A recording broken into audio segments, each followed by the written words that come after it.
ஜெய் ஸ்ரீ மாத்ரே நமக. ஜெய் குருதர், ஜெய் குரு பரசுராம். நமஸ்காரம். நான் கரூர்ல இருந்து வல்சலா பணிக்கர், பிரசன்ன ஜோதிடர். இன்னைக்கு நம்ம 2026ஆம் ஆண்டு குரு பயிற்சி பலன்கள் மிதுன ராசிக்கு எப்படி இருக்குன்னு பார்க்க போறோங்க. இந்த குரு பயிற்சி எப்போ வருது அப்படின்னா, திருக்கணிதப்படி 1/6 ஜூன் மாசம் 1ஆம் தேதி 2026. அதே மாதிரி வாக்கியப்படி 26/5/2026 வருது. திருக்கணிதப்படியும் வாக்கியப்படியும் சும்மா ஒரு 2-3 நாள் தான் வித்தியாசமா இருக்கு. அதனால நம்ம எது ஃபர்ஸ்ட் வருதோ அதை எடுத்துக்கலாம். அப்படி பார்த்தா வாக்கியப்படி மே மாசம் 26ஆம் தேதி 26/5/2026 வைகாசி மாசம் 12ஆம் தேதி செவ்வாய்க்கிழமை காலை 11:05 ஹஸ்த நட்சத்திரத்துல குரு மிதுன ராசியில இருந்து கடக ராசிக்கு பயிற்சி ஆகுறாருங்க. இவ்வளவு நாளா ஜென்ம குரு இருந்திருக்கும். அப்பப்போ உங்களுக்கு டென்ஷன் இருந்திருக்கும். இருந்தாலும் நிறைய மாற்றங்களை சந்திச்சிருப்பீங்க. இப்ப குரு 2ஆம் இடத்துக்கு வராரு. 2ஆம் இடத்துக்கு என்ன செய்யறாரு? உச்சமாகறாரு. சோ 7-10 கூடையவர் குரு. அவரு 2ஆம் இடத்துக்கு உச்சம் பெற்று உங்களுக்கு எதை பாக்குறாரு? 6ஆம் இடத்தை பாக்குறாரு, 8ஆம் இடத்தை பாக்குறாரு, 10ஆம் இடத்தை பாக்குறாரு. உங்களுடைய ராசிக்கு நன்மைகள் நிறைய இருக்கு. காசு பணம் பொருளாதாரம் அப்படிங்கிறது உயர்வான நிலையத்தான் குறிக்க போகுது. நீங்க எந்த அளவுக்கு ஹார்ட் ஒர்க் போடுறீங்களோ அந்த அளவுக்கு குரு உச்சம் பெற்று பார்வையினால உங்களுக்கு நல்ல காசு பணம் பொருளாதார வளர்ச்சிய குரு சேர்க்க போறாருங்க. குரு 2ஆம் இடத்துல உச்சம் பெறுது. இந்த 12 வருஷத்துக்கு ஒரு தடவை தான் குரு உச்சம் பெறுவாருங்க. இது மிதுன ராசியை பொறுத்த வரைக்கும் 2ஆம் இடம்ங்கிறது பெரிய விஷயம். ஏன்னா 2ஆம் இடம்ங்கிறது குடும்பஸ்தானம், வருமான ஸ்தானம்ங்க. அப்போ குடும்பத்துல இவ்வளவு நாளா எவ்வளவு விஷயங்கள், கெட்ட விஷயங்கள் நடந்தா அத்தனையுமே மாறி நன்மைகள் நடக்க போகுது. குடும்ப ரீதியாக நல்ல ஒரு இணக்கமான ஒரு சூழ்நிலை, குடும்பத்தாருடைய ஆதரவுகள் கிடைக்கும், வருமானம் நல்ல வருமானம் வரப்போகுதுங்க. குரு உங்களுக்கு 7-10 கூடையவருங்க. தொழில் ஸ்தானத்தையும் பாக்குறாரு குரு. அதுதான் இங்க சிறப்பு. முக்கியமா என்னன்னா தொழில அதிகமா கவனம் செலுத்துங்க. கொஞ்சம் சோம்பேறித்தனத்தை ஒதுக்கி வச்சுட்டு, மிதுன ராசிக்காரங்களுக்கு சோம்பேறினா கோபம் வந்துருது. பொதுவாவே கன்னி ராசி, மிதுன ராசி இதுல யாரு ரொம்ப தொழிலா இருந்தாலும் சரி, உத்தியோகமா இருந்தாலும் சரி ஆக்டிவேட்டா இருப்பாங்க. ரொம்ப எனி டைம் அதுலயே இருக்கிறவங்க கன்னி ராசி தான். மிதுன ராசிக்கு கொஞ்சம் இந்த ரசிப்புத்தன்மை கலை ரீதியா இதா இருக்கனால அவங்க கொஞ்சம் லைட்டா சோம்பேறித்தனமா இருப்பாங்க. அதெல்லாம் கொஞ்சம் மாத்திட்டு மிதுன ராசிக்காரங்க உழைப்பு உழைப்புன்னு நீங்க இருந்துட்டீங்க அப்படின்னா வருமானம் அதிகமா இருக்கு. 12 வருஷத்துக்கு ஒரு தடவை தான் வருவாரு குரு, உச்சம் பெறுவாரு. அதனால தயவு செய்து இந்த வருடம் கொஞ்சம் ஃபோக்கஸ்டா இருங்க. ஃபோக்கஸ்டா இருந்தீங்கனாலே நீங்க உங்களுடைய லைஃப் டைம்ல எவ்வளவு காசு பணம் சம்பாதிக்கிறோமோ அதுக்கு உண்டான வழி உங்களுக்கு குரு காமிச்சிருவாரு. குரு வழிகாட்டுறதுன்றதுக்கு இல்லையா, அது எந்த ராசிக்கு இருக்கோ இல்லையோ உங்க ராசிக்கு இருக்கு. சோ நீங்க என்ன பண்ணணும் அப்படின்னா, உங்களுடைய விஷயங்களை என்ன பண்ணணும்னு எழுதி பாருங்க. மிதுன ராசிக்காரங்களுக்கு எழுதி பார்க்கிறது நன்மைகளை சேர்க்கும். எப்படி நம்ம முன்னேறலாம் அப்படின்னு சொல்லி உங்களுக்குள்ளேயே இதுல ஓட விடுங்க. கட்டாயம் சக்சஸ் ஆயிருவீங்க. குரு உச்சபலம் பெற்றுக்கிறது எவ்வளவு சிறப்பான விஷயம் தெரியுங்களா? இந்த வருஷத்தை நீங்க தவற விட்டுட்டீங்கன்னா 12 வருஷம் வெயிட் பண்ணணும். அவ்வளவுதான். ஏன்னா குரு உச்சம் பெறது 12 வருஷத்துக்கு ஒரு தடவை தான் நடக்க போகுது. அதனால வருமானம்ங்கிறது பல வகை. இந்த வழியில இருந்து தான் உங்களுக்கு வருமானம் அப்படின்னு சொல்லவே முடியாது. பல வகைகள்ல இருந்து வருங்க. தொழில அபிவிருத்தி பண்ணலாம். தொழில் ஸ்தானத்தை குரு பாக்குறாரு. அப்ப புதுசா தொழில் தொடங்கலாமான்னா தாராளமா தொடங்கலாம். உத்தியோக ரீதியா நல்ல அமைப்புகள் இருக்கு. இல்லைங்க எனக்கு சொந்த தொழில் செய்யக்கூடாது அப்படின்னு இருக்கு அப்படின்னா பார்ட்னர்ஷிப் போட்டு நீங்க தொடங்கலாம். உங்ககிட்ட காசு பணம் இருக்கு, இன்வெஸ்ட்மெண்ட் பண்றதுக்கு பணம் இருக்கு அப்படின்னாலும் குரு உங்களுக்கு 7 கூடையவரா இருக்கனால பார்ட்னர்ஷிப் போட்டு தொடங்கலாம். ஆனா உங்களுடைய ஜாதகத்துல தொழில்ஸ்தானம் எப்படி இருக்கு, பார்ட்னர்ஷிப் ஸ்தானம் எப்படி இருக்குங்கிறதெல்லாம் பார்த்துட்டு தொடங்குங்க. ஏன்னா நீங்க லக்னம் வேற இதுல நீங்க பிறந்திருக்கலாம். அதனால அதையெல்லாம் யோசிச்சு பார்த்துட்டு அதுக்கப்புறம் ஸ்டார்ட் பண்ணிக்கோங்க. ஆனா கோச்சார ரீதியா தொழில் ஸ்டார்ட் பண்றதுக்கு இந்த டைம் நல்ல டைம் தான். சிறப்பான காலங்களும் நேரங்களும் ஒத்து வருது. அதனால நீங்க ஸ்டார்ட் பண்ணிக்கலாம். வருமானம் நல்லா வரும். ஏற்கனவே ஒரு தொழில் நஷ்டத்துல போயிட்டு இருக்குன்னு வச்சுக்கோங்களேன். இந்த டைம் கொஞ்சம் கூடுதலான உழைப்ப நீங்க போடும்போது நல்ல காசு பணத்தை நீங்க எடுத்துடலாங்க. நிறைய அமைப்புகள் இருக்கு, நன்மைகள் இருக்கு. காசு பணத்தை எடுத்துடலாம். அதே மாதிரி கடன் ரீதியா இருக்கக்கூடிய பிரச்சனைகள் நிவர்த்தி ஆகுங்க. ஏதாவது ஒரு பிரச்சனையில போய் நீங்க மாட்டிட்டு இருந்திருப்பீங்க. அந்த இதுக்கு இந்த காலகட்டத்துல நல்ல விடிவு காலம் பிறக்கும். ஏன் அப்படின்னா குரு உங்களுக்கு 2ஆம் இடத்துல உச்சபலம் பெறாரு. பொதுவா குருநாதர் வழிபாடு பண்ணுங்க, தெய்வ வழிபாடு பண்ணுங்க, உங்க இஷ்ட தெய்வ வழிபாடு பண்ணுங்க, குலதெய்வ வழிபாடு பண்ணுங்க. குரு 8ஆம் இடத்தை பார்க்கறதுனால தீராத பிரச்சனைகளுக்கும் பெரிய சிக்கல்கள்ல இருந்தும் வெளியில வரத்துக்கு இது பர்ஃபெக்டான டைம். இந்த டைம்ல நீங்க கொஞ்சம் உழைப்பையும் அதே மாதிரி கொஞ்சம் எஃபர்ட்ஸையும் நீங்க போடும்போது எவ்வளவு பெரிய கடனாக இருந்தாலும் சரி, எவ்வளவு பெரிய பிரச்சனைகளாக இருந்தாலும் சரி, அத்தனை பிரச்சனைகள் இருந்து நீங்க வெளியில வந்துடலாம், நிவர்த்தி ஆயிரலாம். ஏன்னா குரு உங்களுக்கு நிவர்த்தி ஸ்தானாதிபதி. அவரே வந்து உச்சம் பெறும்போது கட்டாயம் எவ்வளவு பெரிய பிரச்சனைகளா இருந்தாலும் சரி, தீராத பிரச்சனைகளா இருந்தாலும் தீர்த்து கொடுக்க வேண்டியது குருவோடைய கடமையாக இருக்குங்க.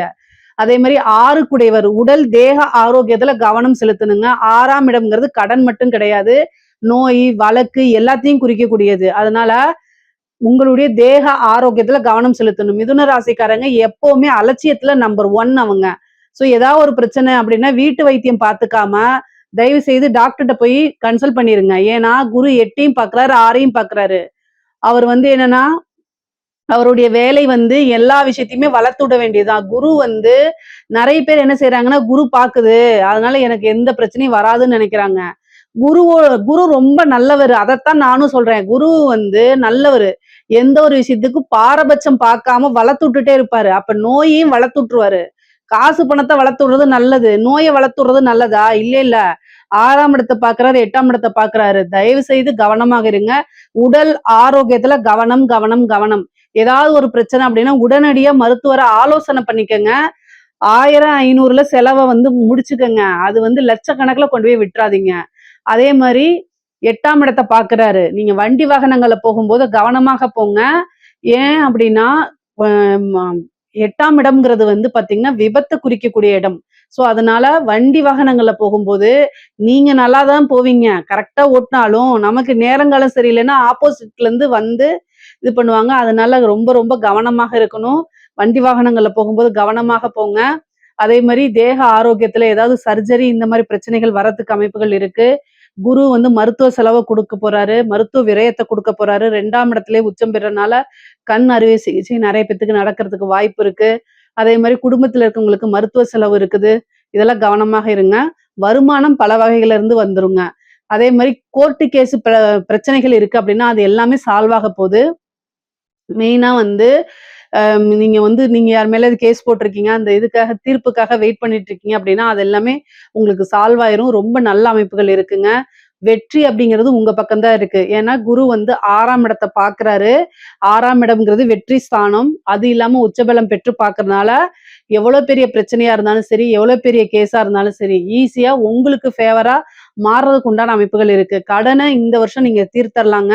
இந்த 2026 வந்து முடியும் போது கடன் பிரச்சனை அப்படிங்கிறது உங்களுக்கு இருக்காது. எவ்வளவு பெரிய கடனா இருந்தாலும் அதுக்குன்னு ஒரு சோர்ஸ் கட்டாயம் வந்து உங்களுக்கு வந்துரும். நீங்க அதை எப்படி ஹேண்டில் பண்றீங்கங்கிற விஷயத்தையும் பொறுத்துதான் இருக்குது. கடன் அப்படிங்கிறது வந்து 6ஆம் இடமா இருக்கனால குரு வந்து உங்களுக்கு பாக்குறாரு. 7 கூடையவர் நிவர்த்தி ஸ்தான அமைப்பு கூடையவரே குரு தான் உங்களுக்கு. அப்ப கடன்ல இருந்து கட்டாயம் ஒரு நிவர்த்தி ஆயிரும். நீங்க கடன் தீர்றதுக்கு என்ன பரிகாரம் அப்படிங்கறத நம்ம சேனல்ல போட்டிருப்போம். அதை நீங்க போய் பாருங்க. அதை பார்க்கும்போது அதுல இருக்க விஷயங்கள் ரொம்ப எளிமையாக இருக்கும். அந்த விஷயங்களை செய்யும் போது குரு பிராப்தமும் இந்த கோச்சாரத்துல வரும்போது கடன்ல இருந்து ஈஸியா வெளியில வர்றதுக்கு உண்டான அமைப்புகள் இருக்கு.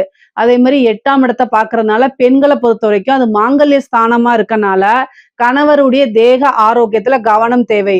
கணவனாக இருந்தால் மனைவியும், மனைவியாக இருந்தால் கணவனும் ஒருவரை ஒருவர் அனுசரிச்சு செல்லணும். குடும்ப நபர்களுடைய ஆதரவுகள் கிடைக்கும். அதே நேரத்துல லைஃப் பார்ட்னர்ஸ் கிட்ட வந்து ரொம்ப அட்ஜஸ்டபிளா நடக்கல அப்படின்னா 6ஆம் இடத்தை பாக்குறதுனால சண்டை சச்சரவுகள் வரும், வழக்குகள் போறதுக்கு உண்டானது வரும். சாதாரணமா ஒரு விஷயத்த சாரின்னு கேட்டு சிம்பிளா முடிக்கிறத விட்டுட்டு பிரச்சனைகளை வளர்த்தீங்க அப்படின்னா அது போய் 3ஆம் நபர்களுடைய தலையீடு வந்துடும், கோர்ட்டு கேஸ் வந்துடும், அப்புறம் டைவர்ஸ்ல போய் முடிஞ்சிடும். அதனால தேவையில்லாத பிரச்சனைகளுக்கு இடம் கொடுக்காதீங்க. 10ஆம் இடத்தை பாக்குது, கர்மாஸ்தானம். அதனால மனதுக்கு பிடித்த நபர்கள் பிரியறதோ அல்லது இழப்புகளோ ஏற்படுறதுக்கு வாய்ப்புகள் இருக்கு. முக்கியமா வந்து தாய் தந்தையருக்கு கர்மா அப்படிங்கனாலே நீங்க செய்யக்கூடிய விஷயங்கள் தான். யாருக்காவது ஒருத்தருக்கு கர்ம காரியங்கள் செய்யக்கூடிய அமைப்புகள் வந்துரும். ஏற்கனவே அங்க கர்ம காரகன் சனி இருக்காரு. அவரையும் குரு சேர்ந்து பார்க்கும்போது இந்த பிரச்சனைகள் வரதுக்கு வாய்ப்பு இருக்கு. குரு பிரீத்தி பண்ணிக்கங்க. குருவுக்கு பரிகாரம் பண்ணுங்க. என்ன பரிகாரம் பண்ணணும் அப்படின்னா, வியாழக்கிழமை தட்சிணாமூர்த்தி வழிபாடு, முல்லைப்பூ இருக்கு இல்லைங்களா, அதுல மாலை தொடுத்து 2 நெய் தீபம் போட்டு அவருக்கு வழிபாடு பண்ணுங்க. அது ரொம்ப ரொம்ப சிறப்பு. உங்கனால என்ன முடியுதோ அத மட்டும் செய்யுங்க. ரொம்ப சிரமப்பட்டு நீங்க செய்ய வேண்டாம். எனக்கு உத்தியோகம் போகணும், ஸ்கூல் போகணும், காலேஜ் போணும், நான் வேலையா இருக்கேன், என்னால முடியல அப்படின்னா, அதுக்காக மனசு வருத்தப்படாதீங்க. உங்கனால என்ன முடியுதோ அத மட்டும் தெய்வத்துக்கு ஆத்மார்த்தமா செஞ்சா போதும். சிவபெருமான் வழிபாடு பண்ணிக்கங்க, தட்சிணாமூர்த்தி வழிபாடு பண்ணிக்கங்க. நவக்கிரகங்கள்ல குரு பகவான்னு ஒருத்தர் இருப்பாரு. மஞ்சள் கலர் ட்ரெஸ் போட்டுட்டு, அவர போய் வழிபாடு பண்ணிக்கங்க. இதெல்லாம் பண்ணும்போது உங்களுக்கு நன்மைகள் அதிகமாகவும், தீமைகள் ரொம்ப குறைவாவும் இருக்கும். பெண்கள பொறுத்தவரைக்கும் உங்களுக்கு காசு, பணம் பல வகைகள்ல இருந்து வரும். ஏன்னா, வருமான ஸ்தானத்துல தான் குரு இருக்காரு. குடும்பத்தினுடைய ஆதரவுகள் உங்களுக்கு அதிகமாக கிடைக்கும். அதே மாரி ஆடை, ஆபரண சேர்க்கை இருக்குது. 10ஆம் இடத்த பார்க்கறனால நீங்க வேலைக்கு போகக்கூடிய அமைப்புகள் இருக்கு. ஒரு புதுசா தொழில் ஸ்டார்ட் பண்ணக்கூடிய அமைப்புகள்லாம் இருக்கு. நெறைய காசு, பணம் சேர்க்கக்கூடிய அமைப்புகள் இருக்கு. குடும்பத்தாருடையது வந்து பிரச்சனைகள்லாம் இருக்கும் பார்த்தீங்களா? அதெல்லாம் நீங்கிறது. 8ஆம் இடத்த பார்க்கறதுனால நீங்க வெளியில போகும்போதோ, அல்லது வரும்போதோ என்னன்னா, க இன்ஃபர்மேஷன ஷேர் பண்ணுங்க வீட்ல. வீட்லயோ அல்லது அப்பா, அம்மா கிட்டயோ அல்லது கணவர்கிட்டயோ சொல்ல முடியாத ஒரு விஷயம் மிக தவறான விஷயம். அத நீங்க செய்யக்கூடாது. உங்களுக்கு ஆசைப்பட்ட விஷயங்கள மத்தவங்ககிட்ட சொல்லிட்டு அத செய்யுங்க. நீங்க ஒரு இன்ஃப்ளூயன்சரா இருந்தீங்கன்னா, எல்லா விஷயங்களையும் நீங்க ரொம்ப கவனமாக இருக்கணும். சோசியல் மீடியால வந்து பார்த்தீங்கன்னா, பர்சனல் சாட்ஸ் எல்லாம் போய் பண்ணாதீங்க. அதெல்லாம் வந்து 8ஆம் இடம்ங்கிறனால ஏதாவது ஒரு பிரச்சனைகளோ, அவமானங்களோ தேடி தந்துரும். அதனால ரொம்ப கவனமாக இருங்க. தெய்வத்துடைய துணைய தேடிக்கிறது ரொம்ப ரொம்ப நல்லது. படிக்கக்கூடிய குழந்தைங்களுக்கெல்லாம் படிப்பு நல்லா வருங்க. ஏன் அப்படின்னா 2ஆம் இடம்ங்கிறதே வாக்கு ஸ்தானம் தான், கல்வி ஸ்தானம் தான். அதனால படிக்கக்கூடிய குழந்தைங்களுக்கு படிப்புல நல்ல ஆர்வம், நல்ல ஞாபக திறனு, நல்ல மதிப்பெண்கள் எடுத்து தேர்ச்சி பெறக்கூடிய அமைப்புகள்லாம் இந்த வருடம் உங்களுக்கு இருக்கு. அதே மாரி பொலிட்டீஷியன்ஸ்க்குலாம் நல்ல அரசியல்வாதிகளுக்கெல்லாம் நல்ல காசு, பணம் சம்பாரிக்கக்கூடிய அமைப்புகள் இருக்கு. பொதுவாவே வந்து இந்த வருடம் குருபலம் இருக்கா? திருமணத்துக்கு அப்படின்னா 8ஆம் இடத்த தான் பாக்குது. அதனால 2ஆம் இடம்ங்கிறது குடும்பஸ்தானம். அதனால 50% தான் குருபலம் இருக்கு திருமணத்துக்கு.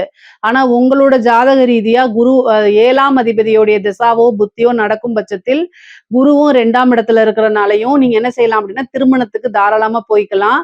ஆனா 7ஆம் இடத்த பார்த்தாதான் குருபலம் 100க்கு 100% பரிபூரணமாக இருக்குன்னு அர்த்தம். இங்க வந்து 7ஆம் இடத்தெல்லாம் பார்க்கல. 6ஆம் இடத்த தான் பார்க்குது. ஆனா ஜாதக ரீதியா சில பேத்துக்கு தசாபுத்திகள் அப்படிங்கிற விஷயங்கள் 7ஆம் இடத்துல இருக்கிறது, 7ஆம் அதிபதியோடது, லக்னத்துக்கு அது மாரி பார்த்து பண்ணுவாங்க. அது மாரி பண்றதுனா நீங்க தாராளமா பண்ணிக்கலாம். பொதுவா 10ஆம் இடத்த பார்க்கறனால இந்த வருடம் எதுக்கு அதிகமா சப்போர்ட் பண்றதுன்னா, தொழிலு, உத்தியோகம், வருமானம் இந்த 3 விஷயங்களுக்கு தான் குரு அதிகமா சப்போர்ட் பண்றாரு. அதனால பொருளாதார வாழ்க்கைய இந்த வருடம் வந்து நல்ல உயர்வான நிலைக்கு எடுத்துட்டு போறது உங்களோட கையில தான் இருக்குது. அது குரு பகவான் வந்து குடுத்துருவாரு. ஏன்னா உச்சபலம் பெற்றிருக்கனால அத குடுக்கறதுக்கு அவர் தயாரா இருக்காரு. வாங்குறதுக்கு நீங்க தயாரா இருந்துக்கங்க. இதுல ஏதாவது சந்தேகங்கள் இருக்கு அப்படின்னா கமெண்ட்ஸ்ல கேளுங்க. கட்டாயம் நான் ஆன்சர் பண்றேன். நம்மளுடைய சேனல லைக் பண்ணுங்க, ஷேர் பண்ணுங்க, சப்ஸ்கிரைப் பண்ணுங்க. நன்றி, வணக்கம்.